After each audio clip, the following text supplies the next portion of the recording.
এই শীতে কষা আলুর দম ও কড়াইশুঁটির কচুরি কিভাবে বানাবেন আসুন দেখে নিই। প্রথমে মটরশুঁটিগুলোকে আমি ছাড়িয়ে নিয়েছি, তাতে একটা কাঁচা লঙ্কা ও 1 ইঞ্চি মতো আদা দিয়ে বেশ ভালো করে একটা পেস্ট তৈরি করে নেব। অন্যদিকে হাফ হাফ করে আটা ও ময়দা দিয়েছি, তাতে লবণ, জোয়ান আর অল্প তেল দিয়ে একটা ভালো মতো ডো তৈরি করে নেব। এবারে একটা কড়াইতে আমি দিয়ে দিচ্ছি 1 টেবিল চামচ পরিমাণ মতো সর্ষের তেল, তাতে দিয়েছি আমি রসুন আর দিয়েছি কালো জিরে দিয়ে এবার এই মটরশুঁটির পেস্টটা দিয়ে আমি এটাকে খুব সুন্দর করে নাড়িয়ে নেব। এতে আমি দিয়ে দিচ্ছি অল্প পরিমাণে লবণ আর তার সাথে সাথে দিয়ে দেবো একটু বেসন, দিয়ে এটাকে আমি খুব সুন্দর করে নাড়িয়ে নেব। একটু বেশ শক্ত শক্ত মতো করে এইটা আমি তৈরি করে নেব।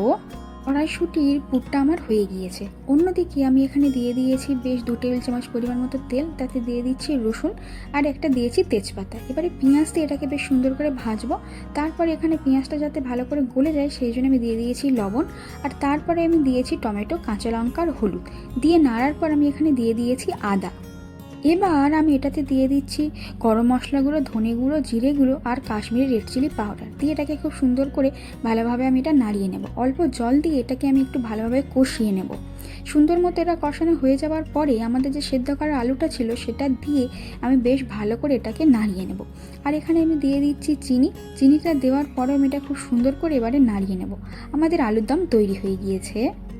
ময়দার ওই ডোটা থেকে আমি ছোট করে একটা লেচি কেটে নিয়েছি, সেটাতে এরকমভাবে করে একটা খুঁড়ি মতো তৈরি করে নেব। তাতে আমি কড়াইশুঁটির ওই পুরটা দিয়ে এটাকে আমি এরকমভাবে বন্ধ করে দেবো। দিয়ে এটাকে আবার একটা লেচি মতো করে নেব। এখানে দেখুন আমি অনেকগুলো লেচি করেও নিয়েছি।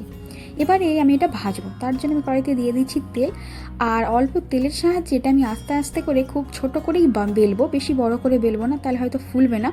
এবারে দিয়ে এটাকে গরম গরম তেলে এপিটোপিট করে ভেজে নিলেই হয়ে গেল কড়াইশুঁটির কচুরি। হাতে একটু সময় নিয়ে একটা একটা করে এপিটোপিট করে একটু ভেজে নিলেই কিন্তু এটা খুব সুন্দরভাবে ফুলে যাবে। আর না ফুললেই বা কি, নিজেরাই তো খাবো, কোনো অসুবিধা নেই। ফুলুক বা না ফুলুক, এর স্বাদ হবে কিন্তু দুর্দান্ত। এইভাবে একবার বাড়িতে তৈরি করে দেখুন। এবারে কিয়াকে দেখুন, ওকেও করতে দিতে হবে। আমি যেহেতু করেছি ওকেও এটা করতে দিতে হবে, ওকেও বেলতে দিতে হবে। কড়াইশুঁটির কচুরি আর আলুর দমটা আমি এবার সার্ভ করে নিচ্ছি। আজকের এই ভিডিওটা কেমন লাগলো অবশ্যই জানাবেন। নমস্কার।